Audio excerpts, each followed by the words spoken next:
चिंता से चतुराई घटे, घटे रूप और ज्ञान। चिंता बड़ी अभागिनी, चिंता चिता समान। तुलसी भरोसे राम के, निर्भय होके सोए। अनहोनी होनी नहीं, होनी होए सो होए। श्री कृष्ण से कितना कुछ छूटा, पहले माँ छूटी फिर पिता छूटे।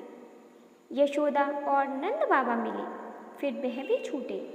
संगी साथी छूटे, राधा भी छूटी, गोकुल छूटा, मथुरा भी छूटे। श्री कृष्ण से जीवन भर कुछ न कुछ छूटता ही रहा। अगर नहीं छूटा तो वह था उनका देवत्व, उनकी मुस्कान, उनकी सकारात्मकता। इतना सब होने के बाद भी भगवान श्री कृष्ण दुख के नहीं, सुख के प्रतीक हैं। सब कुछ छूटने पर भी कैसे खुश रहा जाता है, यह श्री कृष्ण से अच्छा और कोई नहीं सिखा सकता। माना कि दुनिया सुपरफास्ट है और आप कछुआ छाप, लेकिन इससे क्या फ़र्क पड़ता है।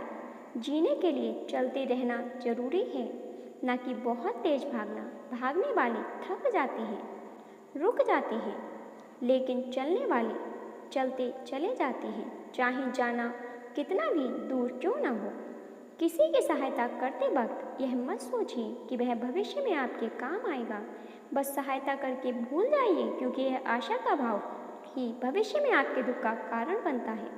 आप जो भी कर रहे हैं उसे परमात्मा देख रहा है, दूसरे जो कर रहे हैं उसे भी परमात्मा देख रहा है।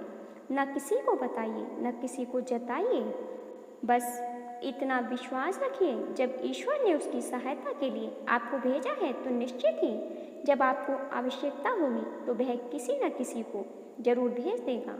काबू में रखिए प्रार्थना के समय अपने दिल को, काबू में रखिए खाना खाते समय अपने पेट को, काबू में रखिए किसी के घर जाएं तो अपनी आँखों को, काबू में रखिए महफिल में जाएं तो अपनी जुबान को, काबू में रखिए पराया धन देखकर अपने लालच को। भूल जाइए अपनी अच्छाइयों को, भूल जाइए दूसरों की गलतियों को, भूल जाइए अतीत के कड़वे संस्मरणों को।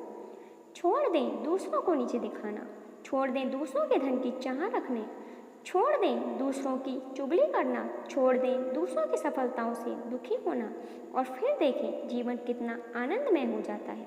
एक व्यक्ति ने एक फकीर से पूछा कि उत्सव मनाने का बेहतरीन दिन कौन सा है। फकीर ने मुस्कुराकर कहा, मौत से एक दिन पहले। व्यक्ति ने इस पर आश्चर्य से पूछा, पर मौत का तो कोई दिन नहीं होता। फकीर हंसा और बोला, तो जिंदगी का हर दिन आखिरी ही समझो। दूध को दुखी करो तो दही बनता है, दही को सताने पर मक्खन बनता है, मक्खन को सताने पर घी बनता है। दूध से महंगा दही है, दही से महंगा मक्खन है, और मक्खन से महंगा घी है, परंतु इन चारों का रंग एक ही है, सफ़ेद। इसका अर्थ हुआ कि बार बार दुख और संकट आने पर जो अपना रंग नहीं बदलते, समाज में उनका मान मूल बढ़ जाता है। दिल टूटने पर भी हंसना शायद जिंदा दिली इसी को कहते हैं। ठोकर लगने पर भी मंजिल तक भटकना शायद तलाश इसी को कहते हैं। किसी को चाहकर भी न पाना शायद चाहत इसी को कहते हैं। टूटे खंडहर में बिना तेल के दिए जलाना शायद उम्मीद इसी को कहते हैं। गिर जाने पर फिर से खड़े हो जाना शायद हिम्मत इसी को कहते हैं। और यह उम्मीद, हिम्मत, चाहत, तलाश शायद जिंदगी इसी को कहते हैं।